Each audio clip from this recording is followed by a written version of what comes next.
મિત્રો, કોઈ પણ કામને થોડું પદ્ધતિસર અને સૂઝબૂઝથી કરવામાં આવે તો કોઈ પણ કામ એટલું અઘરું હોતું નથી. તો આજના વિડીયોમાં આપણે ઘણી બધી એવી જ ટિપ્સ જોવાના છીએ જેનાથી તમે ઘરકામને સરળ બનાવી શકો છો અને ફટાફટથી ઘરકામ કરી શકો છો. તો એ માટે વિડીયોમાં એન્ડ સુધી બન્યા રહેજો. વિડીયો પસંદ આવે તો વિડીયોને લાઇક કરી ચેનલને સબસ્ક્રાઈબ પણ જરૂરથી કરજો. ચાલો શરૂ કરીએ વિડીયો. જોઈએ ટીપ નંબર 1. તો ટીપ નંબર 1ની વાત કરીએ તો સૌપ્રથમ આપણે જોઈશું કે આ જે કુકરની વિસલ હોય તે અમુક વખત ખૂબ જ ગંદી થઈ ગઈ હોય, જામ થઈ જાય. તો આ વિસલને આપણે ઘરે જ કઈ રીતે સાફ કરી શકાય, આમાંથી બધો મેલ કઈ રીતે સાફ કરી શકાય. તો અહીં મેં એક વિસલ લીધી છે, તે ખૂબ જ ગંદી થઈ ગઈ છે. પહેલાં તો આપણે આ વિસલને ખોલી નાખવાની છે અને ત્યાર પછી ગેસની ફ્લેમ ઓન કરીએ અને તેના પર કોઈ પણ એક વાસણ રાખી અને તેમાં થોડું પાણી ગરમ કરવાનું છે. ત્યાર પછી તેમાં થોડો કપડાં ધોવાનો પાવડર એટલે કે ડિટર્જન્ટ પાવડર ઉમેરીએ અને થોડો ચપટી જેટલો પીતાંબરી પાવડર ઉમેરીએ. હવે આ જે વિસલ છે તેના બધા જ ભાગ આપણે આ પાણીમાં એડ કરી દેવાના છે અને પાણીને 1 મિનિટ સુધી ઉકાળતા રહીએ. 1 મિનિટ થઈ જાય ત્યાર પછી ગેસની ફ્લેમ બંધ કરી દેવાની છે અને હવે આ પાણીને ગેસ પરથી ઉતારી લઈએ અને તેને થોડું ઠંડુ થવા દઈએ. પાણી થોડું ઠંડુ થઈ જાય ત્યાર પછી તેને એક અલગ વાસણમાં લઈ લઈએ. ત્યાર પછી અહીં મેં લીધેલું છે એક જૂનું બ્રશ અને જૂના બ્રશ વડે હવે આ વિસલ પર જે પણ ગંદો મેલ ગંદકી છે તેને ઘસી લઈએ. તમે જોઈ શકશો કે આ રીતે ડિટર્જન્ટવાળા પાણીમાં થોડીવાર પલાળ્યા પછી આ વિસલ પર જે પણ ગંદકી મેલ હશે તરત જ તેમાંથી નીકળવા લાગશે.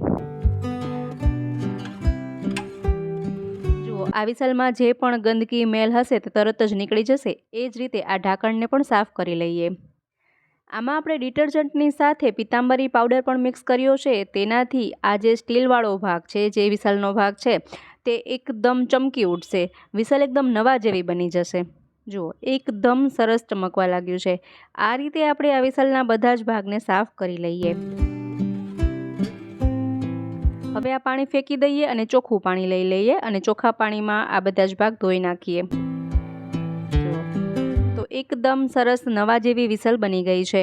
હવે ફરીથી આપણે તેને ફિટ કરી દઈએ. જુઓ, છે ને, ખૂબ જ સરળતાથી તમે ઘરે જ જામ થયેલી વિસલને પણ સાફ કરી શકો છો. આઈ હોપ કે આઈડિયા તમને ગમ્યો હશે. હવે જોઈએ નેક્સ્ટ ટીપ. ઘણી વખત ચોખામાં ધનેડા, ઈયળ વગેરે થઈ જતું હોય છે. જો વધારે માત્રામાં ચોખા હોય અને તેને સાફ કરવાનો સમય ન રહ્યો હોય તો તેમાં ધનેડા વગેરે લાગી જાય. તો આને આપણે કઈ રીતે સાફ રાખી શકીએ એના માટેના આપણે અગાઉ વિડીયોમાં ઘણા બધા આઈડિયાઝ જોયા છે. આજે ફરીથી એક નવો આઈડિયા તમારા સાથે શેર કરી દઉં. તેના માટે અહીં આપણે એક ટીસ્યુ પેપર લઈશું. તમે કાગળ પણ લઈ શકો. હવે તેમાં 15થી 20 મરીના દાણા લઈએ અને 10થી 15 લવિંગ લઈએ. ત્યાર પછી તેમાં ચપટી જેટલી હળદર લઈએ અને એક ચપટી મીઠું લઈએ અને 2 નંગ સૂકા લાલ મરચાં લઈએ. તેના ટુકડા કરી તેમાં સાથે રાખી દઈએ. હવે આપણે તેની પડીકી વાળી લેવાની છે. આ રીતે વાળ્યા પછી ફરીથી 2 થી 3 તમાલપત્ર લઈશું અને તમાલપત્રને તેના પર આ રીતે વીંટી દઈએ. અને હવે એક રબર લઈએ અને રબરથી આપણે આ પડીકીને બાંધી દઈએ. તો અહીં જબરજસ્ત સોલ્યુશન બનીને રેડી છે. હવે આ પડીકીને ચોખામાં રાખી દેવાની છે. ચોખામાં સાથે મિક્સ કરી શકો, ઉપર પણ આ રીતે રાખી શકો, જેનાથી ક્યારેય પણ ચોખા બગડશે જ નહીં. તેમાં ઈયળ, ધનેડા વગેરે નહીં લાગે. આમાં તમે લવિંગ વગેરે એમને એમ પણ મિક્સ કરી શકો, પરંતુ જ્યારે આપણે ચોખા જોઈતા હોય તો આપણે તેને સાફ કરવા પડે. પરંતુ આ પડીકીને તમે આ રીતે રાખી શકો. જ્યારે આ ચોખા ખતમ થઈ જાય તો બીજા ચોખામાં પણ આ જ પડીકીને તમે ઉમેરીને રાખી શકો. ક્યારેય પણ ચોખા બગડશે નહીં. હવે જોઈએ નેક્સ્ટ ટીપ. તો જ્યારે પણ આપણે રસોઈ બનાવતા હોઈએ તો કોઈ પણ ગરમ વસ્તુ હોય, જેમ કે ગરમ દૂધ, ગરમ દાળ, શાક, કોઈ પણ વસ્તુ, તો ઘણા લોકો તેને પ્લેટફોર્મ પર એમને એમ રાખી દેતા હોય, જેના કારણે પ્લેટફોર્મ છે તેમાં તિરાડ પડી જાય અને આ જે પ્લેટફોર્મ છે તે તૂટી જાય છે. એનો સ્ટોન હોય તે તૂટી જાય. તો તેના માટે અહીં આપણે આવા સ્ટેન્ડનો ઉપયોગ કરવાનો છે. આવા સ્ટેન્ડ માર્કેટમાં સહેલાઈથી મળતા હોય તો જ્યારે પણ કોઈ પણ ગરમ વસ્તુ રાખવી હોય તો આવા સ્ટેન્ડ પર જ રાખવી જોઈએ, જેથી કે આ જે સ્ટોન હોય, પ્લેટફોર્મ હોય, તે જરા પણ બગડશે નહીં, તૂટશે નહીં. અને જો તમારા ઘરમાં આવા સ્ટેન્ડ ન હોય તો તમે અહીં કોઈ પણ કાપડનો ઉપયોગ કરી શકો છો, નેપકિનનો ઉપયોગ કરી શકાય. તેના પર ગરમ વસ્તુ રાખવી જોઈએ. તો ક્યારેય પણ તેમાં તિરાડ લાગશે નહીં કે તે તૂટશે નહીં. તો હંમેશા આ રીતે સ્ટેન્ડ અથવા તો કોઈ પણ કાપડનો ઉપયોગ કરી તેના પર જ ગરમ વસ્તુ રાખવી જોઈએ. આઈ હોપ કે આ ટીપ પણ તમને ઘણી ઉપયોગી રહેશે. હવે જોઈએ નેક્સ્ટ ટીપ. ઘણી વખત ઘરમાં આવા નેપકિન એક્સ્ટ્રા પડ્યા હોય છે જેને આપણે કોઈ પણ યુઝમાં ન લેતા હોય. આપણને એવું થાય કે આવા જૂના નેપકિનનું કરવું શું, તો એનો તમે ખૂબ જ સરસ એવો ઉપયોગ કરી શકો છો. ચાલો જોઈ લઈએ આવા નેપકિનનો શું ઉપયોગ કરી શકાય. તો અહીં મેં એક નેપકિન લીધેલું છે અને ત્યાર પછી એક હેંગર લઈએ. હવે આ હેંગરને આ રીતે રાખી અને નેપકિનને ઉપરની સાઈડથી આ રીતે વાળી અને અહીં સિલાઈ કરી લેવાની છે. સિલાઈ મશીન હોય તો તેનાથી સિલાઈ કરી શકાય અથવા તો આ રીતે હાથેથી સોય દોરાથી પણ સીવી શકાય છે.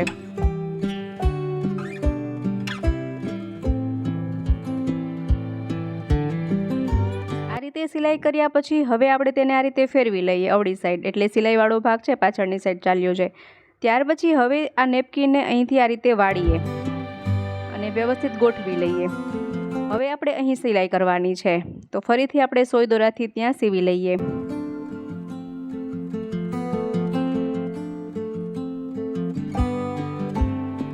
એ જ રીતે હવે બીજી બાજુ પણ સિલાઈ કરી લઈએ અને ત્યાર પછી અહીં સેન્ટરમાં પણ એક સિલાઈ કરી લઈએ.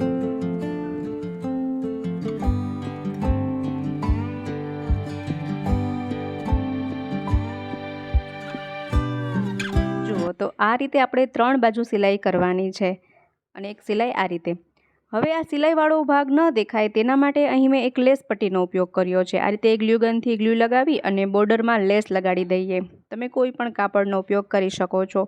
ફરતે આપણે આઉટર લાઇન તરીકે આ લેસ પટ્ટીને લગાડી લઈએ.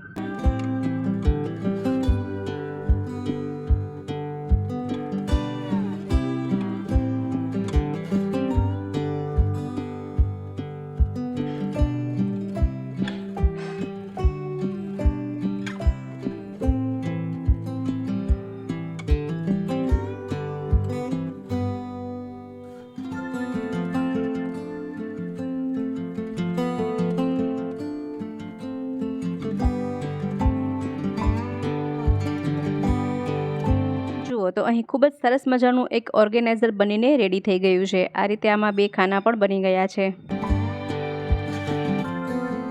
ચાલો હવે આપણે આનો ઉપયોગ જોઈ લઈએ. તો આને તમે રસોડામાં ટીંગાળી અને રાખી શકો છો. ખૂબ જ સરસ લાગે છે અને આમાં ઘણી બધી વસ્તુઓ રાખી શકાય છે. જેમ કે આમાં પેન વગેરે રાખી શકાય અને કોઈ પણ વસ્તુની યાદી બનાવવા માટે કાગળ, ડાયરી વગેરે રાખી શકાય છે. એ સિવાય રસોડાની કાતર હોય, રસોડાની કોઈ પણ જે વસ્તુ ઉપયોગમાં લેવાતી હોય એ બધી જ વસ્તુઓ તમે આમાં રાખી શકો છો. ખૂબ જ સરસ એવું ઓર્ગેનાઇઝર બનીને રેડી થઈ જાય છે. એ સિવાય જો આ રીતે જે રબરનું પેકેટ આવતું હોય એ પણ રાખી દઈએ. કોઈને કોઈ વસ્તુ બાંધવા માટે રબરનો પણ ઉપયોગ થતો જ હોય છે. ટૂંકમાં કે રસોડાના ઉપયોગમાં જે વસ્તુઓ આવતી હોય એ બધી જ વસ્તુઓ તમે આ ઓર્ગેનાઇઝર બનાવ્યું તેમાં રાખી શકો છો. ખૂબ જ સરસ લાગે છે. એવું લાગે જ નહીં કે જૂના નેપકિનમાંથી બનાવ્યું હશે અને બધી જ વસ્તુઓ સચવાઈને પણ રહી જાય છે. એ ઉપરાંત વધારાના ચાકા, ચમચી વગેરે હોય એવું પણ આમાં રાખી શકાય છે. ખૂબ જ યુનિક લાગે છે. એ સિવાય આને લિવિંગ રૂમમાં પણ રાખી શકાય, સ્ટડી રૂમમાં પણ રાખી શકાય છે. અલગ અલગ પર્પઝમાં આનો ઉપયોગ કરી શકાય. ખૂબ જ સરસ લાગશે. તો વેસ્ટ એવા નેપકિનનો ઉપયોગ પણ થઈ જાય અને ઓર્ગેનાઇઝર પણ કામ આવે. ચાલો હવે જોઈ લઈએ નેક્સ્ટ આઈડિયા. તો અહીં આપણે જૂના મોજા અને તાવીથાનો ઉપયોગ જોવાના છીએ. તો તેના માટે અહીં આપણે એક જૂનું મોજું લઈશું. કોઈ પણ મોજું હોય તે ચાલે. હવે આ મોજામાંથી જે આ સ્ટ્રીપ પટ્ટી છે એટલી કટ કરી લઈએ.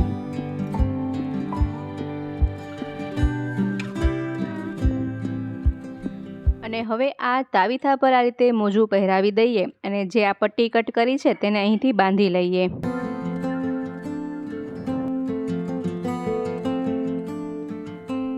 જુઓ તો કંઈક આ રીતે રેડી કરવાનું છે. ત્યાર પછી હવે આપણે અહીં એક મગમાં થોડું પાણી લઈશું અને ત્યાર પછી તેમાં 1 ચમચી જેટલા સાજીના ફૂલ એટલે કે બેકિંગ સોડા ઉમેરીએ અને સાથે થોડો ચપટી જેટલો ડિટર્જન્ટ પાવડર, કપડાં ધોવાનો પાવડર ઉમેરીએ. બંને વસ્તુઓને સરસ રીતે મિક્સ કરી લઈએ અને હવે આ જે તાવીથા પર મોજું પહેરાવ્યું છે એ તાવીથાને આમાં પલાળીએ. જુઓ આનો ઉપયોગ શું છે જોઈ લઈએ. તો રસોડામાં પ્લેટફોર્મની જે આ કિનારી હોય છે તે ખૂબ જ ચીકણી અને ગંદી થઈ જતી હોય છે. તો આપણે જ્યારે પ્લેટફોર્મ સાફ કરીએ તો આ કિનારીમાં તો એમને મેલ જમા રહી જાય છે.